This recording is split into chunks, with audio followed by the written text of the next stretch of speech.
A correria da mãe, na lanchonete, parecia comum. Caf fumegando pratos, tilintando vozes se cruzando.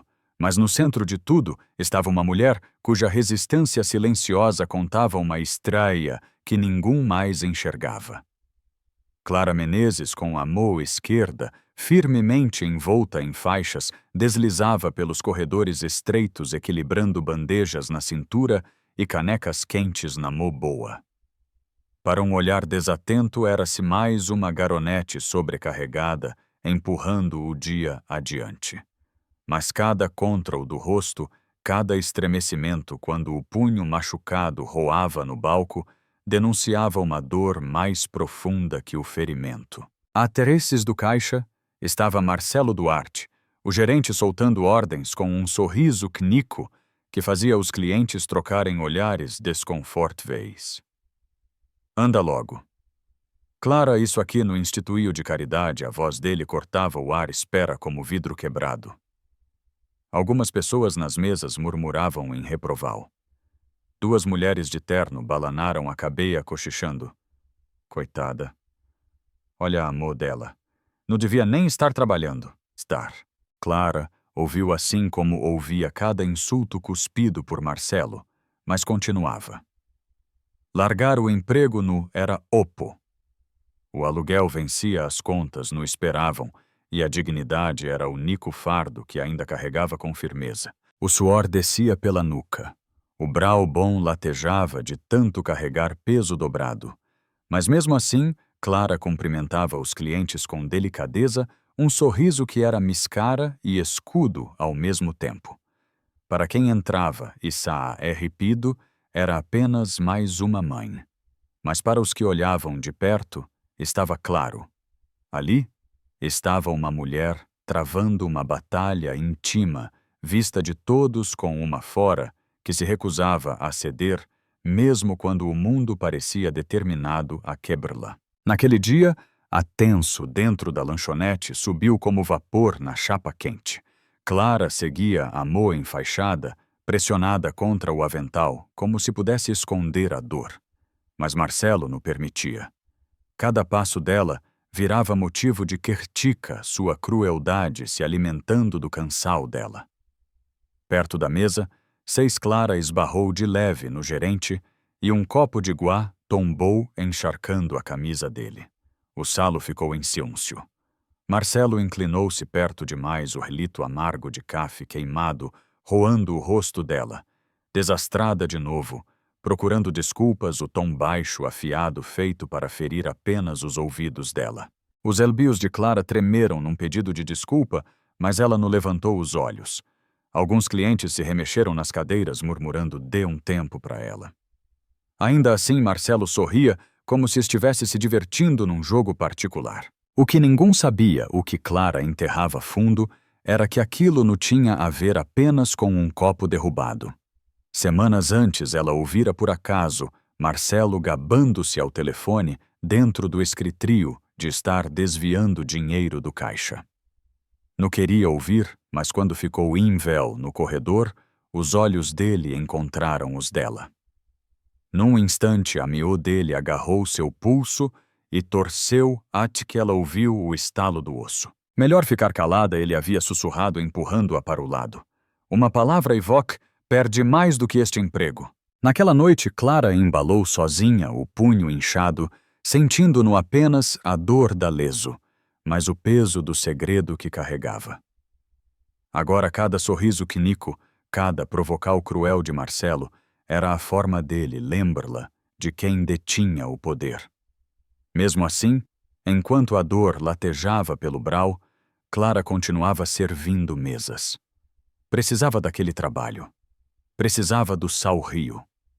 Mas bem no fundo uma chama teimosa ainda ardia, porque ela também conhecia a verdade. No canto do salo, quase escondido atrás de uma caneca lascada de café e um jornal dobrado, estava um homem que ninguém costumava notar. Walter Andrade, veterano aposentado do exército, cabelos prateados cortados rentes e botas gastas de tanto marchar sob sol e chuva. Para a maioria, não passava de um fregus habitual, um senhor matando a mãe com café preto e ovos mexidos. Mas Walter Nu era apenas mais um cliente. Ele era o verdadeiro dono da lanchonete e preferia observar das sombras, acreditando que as pessoas mostravam quem realmente eram quando pensavam que ninguém importante estava olhando. Naquela manhã, os olhos atentos dele no desgrudaram de Clara Menezes.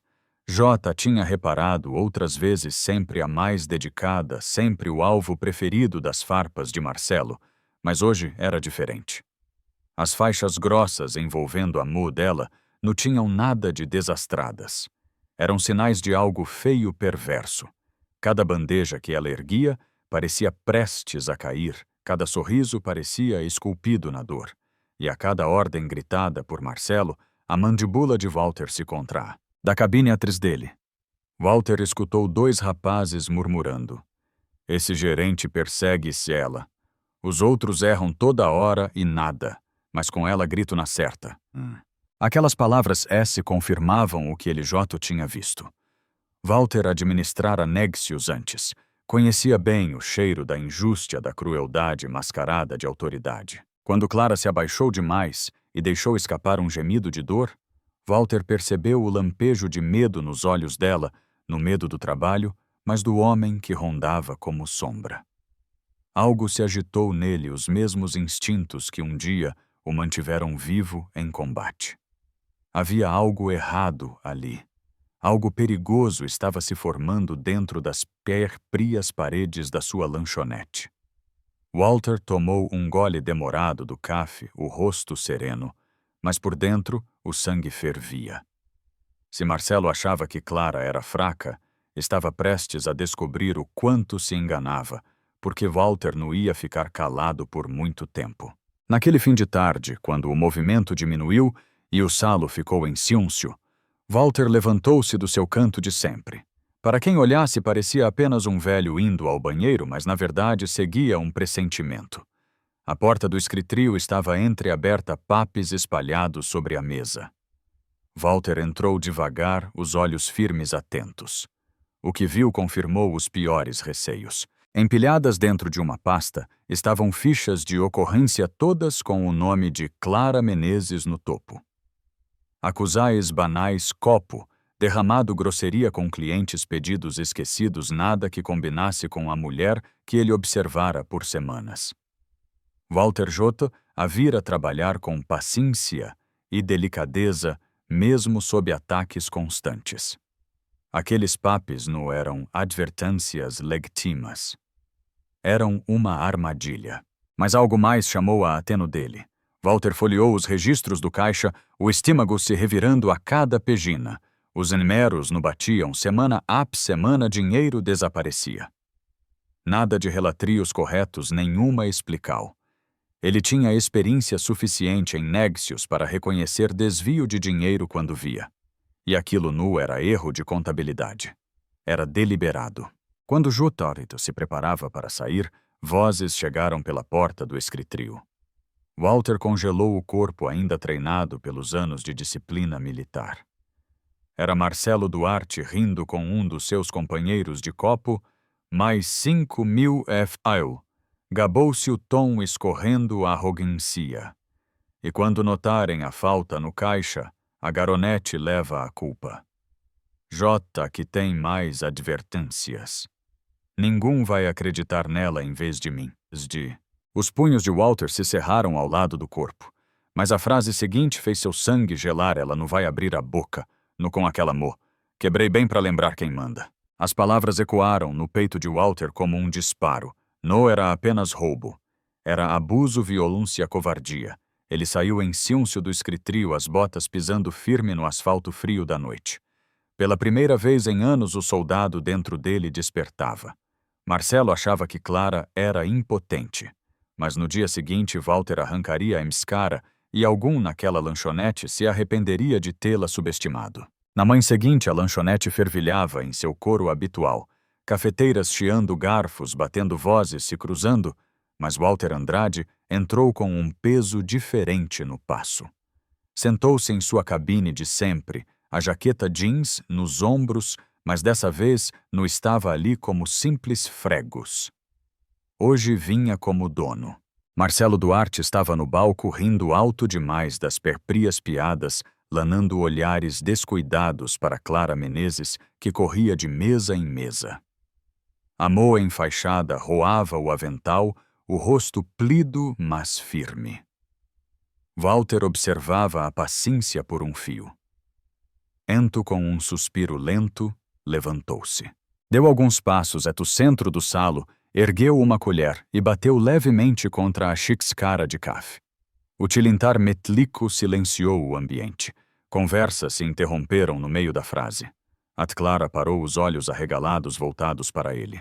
Bom dia a todos, comeou Walter, a voz calma, mas firme. Acho que este na hora de Vox saberem quem eu realmente sou. Marcelo soltou uma risada nervosa. O que vai lanar biografia agora? O olhar de Walter cravou nele no Marcelo. Eu sou o dono desta lanchonete. As palavras caram como pedra em lagoa. Suspiros de espanto se espalharam pelo salo. Um garfo despencou no chuiço. Os elbios de Clara se entreabriram a boa pressionando o peito. Walter colocou uma pasta sobre o balco e a abriu, espalhando folhas pelo tampo, advertências falsas, planilhas financeiras, registros do caixa. Davi, o suficiente. Cada relatrio inventado contra a Clara. Cada real desviado do caixa. E sei o que Vot fez com a Mo dela. A lanchonete explodiu em murmúrios. As duas mulheres de terno cochicharam exaltadas. Eu sabia que ele era sujo. Os clientes se viraram em suas cadeiras, todos os olhos fixos em Marcelo Duarte. O rosto dele empalideceu. Ele gaguejou. Existe um absurdo vox no TM, como provar. Mas antes que terminasse, a porta da frente se abriu com fora, e 2 policiais fardados entraram. Walter Andrade os havia chamado ainda de madrugada. A simples presena deles bastou para encerrar a farsa. A coragem de Marcelo se quebrou como vidro rachado. Quando as algemas se fecharam em seus pulsos, Clara Menezes permaneceu em véu, percebendo que o peso que carregava, enfim, comeava a se levantar de seus ombros. A lanchonete nunca estivera tão silenciosa. O tilintar das algemas contra os punhos de Marcelo soava mais alto que o chiado da chapa, ou o zumbido do ventilador de teto. Os clientes se inclinaram nas cabines sussurrando incrédulos, enquanto o homem que antes desfilava pelo salo, com autoridade arrogante, agora tremia o rosto esvaziado de cor. Esperem Vox, não podem. Isso no Marcelo balbuciava, tentando se soltar das mãos firmes dos policiais. Mas seus protestos se perderam diante do estalo seco das correntes apertando. Guiado até a porta, a voz dele se dissolveu em um lamento desesperado. Clara ficou parada junto ao balco, a moboa pressionada contra o peito, como se precisasse se manter firme. Pela primeira vez em meses, Marcelo não estava sobre ela com palavras cruas ou sorrisos frios. Pela primeira vez, os olhos dentro da lanchonete não se enchiam de pena dela, e sim de indignal contra ele. Um murmúrio de espanto percorreu o salo, quando Walter Andrade Jot, no mais o fregus discreto do canto, mas o dono revelado, ergueu-se imponente. Isso acaba hoje, disse firme os olhos, varrendo o ambiente. Na minha lanchonete, a justia no vira o rosto. Enquanto Marcelo era empurrado porta afora, a voz dele se perdeu na rua engolida pelo baque da viatura se fechando. Ali dentro, uma onda de suspiros e murmúrios percorreu o espal. Clientes trocaram olhares de alvio, alguns chegaram a bater palmas discretas. As duas executivas que antes cochichavam enxugavam eligrimas discretas. Clara piscava repido, a respirar trêmula. Carregara bandejas com dor, suportara o milhau, atravessara o medo, mas agora o peso que sustentara sozinha se dissolvia. Walter aproximou-se, a voz mais suave. Clara disse, encarando-a nos olhos. Voc manteve este lugar de pé, enquanto outros tentavam derrubá-la. A partir de hoje, Voc, no apenas uma garonete. Voc, a nova supervisora de salo. Os elbios dela se entreabriram trêmulos. A moa enfaixada subiu até a boca, abafando um soluço, mas desta vez não era de dor. Era por estar sendo vista. Vista de verdade. Aplausos ecoaram, alguns clientes se levantando, os rostos iluminados de admiral. Clara endireitou os ombros. Jota não era mais a mulher que despertava pena. Era sobrevivente lutadora algum, finalmente reconhecida pelo Prio valor. O cheiro de café queimado e bacon na chapa ainda pairava no ar, mas a atmosfera tinha mudado. Estava mais leve, mais livre, como se até as paredes pudessem respirar de novo. No canto da lanchonete, Walter Andrade permitiu-se, enfim, um sorriso. O disfarce silencioso que carregara por tanto tempo, mas o sorriso de um homem que havia trazido a verdade tona. A Justia falara, e aquele lugar jamais seria o mesmo. Os ecos dos protestos de Marcelo Duarte se apagaram medida que a viatura se afastava, deixando a lanchonete envolta num silêncio quase sagrado. Por um instante longo, ninguém disse nada. Pouco a pouco, como o sol rompendo depois da tempestade, o ambiente se transformou. As primeiras palmas timidas se multiplicaram a virar aplausos firmes, clientes de pé, em reconhecimento no S. a Walter, mas também a Clara Menezes. Clara permanecia junto ao balco, a mão enfaixada tremendo ao se afastar dos elbios. Vivera meses sombra do medo, medo de perder o emprego, medo de represalia, medo de que ninguém jamais acreditasse em sua verdade. Agora, aqueles mesmos clientes que antes murmuravam, comiseral, a olhavam com respeito. Um senhor mais velho junto à janela ergueu a caneca e disse: Jota, estava na hora de algum defende-la. As duas executivas assentiram com veemência. Uma delas enxugou discretamente os olhos e murmurou ela mais forte que todas nós. Walter se aproximou, as botas firmes no ladrilho gasto. Inclinou-se levemente e falou baixo para ela ouvir voz mais forte do que imagina. E esta lanchonete vai ser mais forte por sua causa. As palavras pousaram sobre Clara como um manto de dignidade, erguendo ainda mais seus ombros, endireitando sua postura. Pela primeira vez em anos, não se sentia invisível. Sentia-se valorizada. Os colegas de trabalho, antes acuados pelo medo da fria de Marcelo, agora a cercavam com sorrisos e palavras de incentivo. Parabéns, supervisora, cochichou uma das garonetes mais jovens, abrindo um sorriso cúmplice. Clara soltou uma risada tremula, mas verdadeira.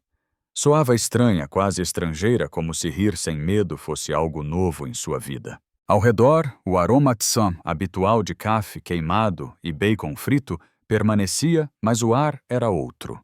Mais leve, mais limpo. Os fregueses demoravam-se nas mesas como se quisessem absorver aquele raro momento em que a Justia se fazia claras diante de todos. Clara amarrou de novo o avental na cintura, a cábia erguida, e voltou a circular entre as mesas, no mais como a garonete abatida, mas como uma mulher reconhecida por sua resiliência. Cada passo ecoava confiança renovada, cada sorriso trazia o peso de uma sobrevivência transformada em fora. Na sua cabine de canto, Walter Andrade tomava o café, o gosto amargo, suavizado pela satisfação no peito. A Justia tinha sido feita, e a lanchonete, a sua lanchonete Jotno. Era mais um lugar de crueldade, mas de dignidade. Para Clara e para todos que testemunharam, era a prova de que nos cantos mais simples do mundo, a verdade e a coragem podem mudar tudo. Enquanto o sol se despedia, ele fora ao salo, mergulhava numa calma que não se sentia há anos. Os clientes se recostavam nas cabines, conversas leves, quase serenas, como se uma nuvem pesada tivesse finalmente se dissipado. Clara Menezes se movia com confiança tranquila, a cabeça erguida, o sorriso joto no mais uma emiscara, mas reflexo de uma fora genuína. Mesmo com a moa enfaixada, parecia mais livre, mais leve, como algum que havia retomado sua dignidade diante de todos. E na cabine do canto, Walter observava com olhos suavizados pelo orgulho. A Justia havia sido feita, mas acima de tudo, a verdade tinha sido restaurada. O cheiro era o mesmo café queimado, bacon frito, mas o ar parecia outro mais limpo, mais leve. Porque ali a coragem tinha se erguido contra a crueldade. A vida tantas vezes nos coloca em situações onde o silêncio parece mais seguro que falar. Mas o silêncio permite que a injústia crie raízes. A hístria de Clara nos lembra que a resistência silenciosa, quando unida à integridade, pode sobreviver crueldade e que, quando a verdade vem tona, tem poder de transformar não apenas uma vida, mas toda uma comunidade. Se esta hístria tocou o seu coral, compartilhe conosco suas experiências de resiliência e justia. E se acredita que histrias como esta devem continuar a ser contadas no esquema, de deixar seu apoio, porque a sua voz que mantém vivas as narrativas que provam que a coragem ainda importa.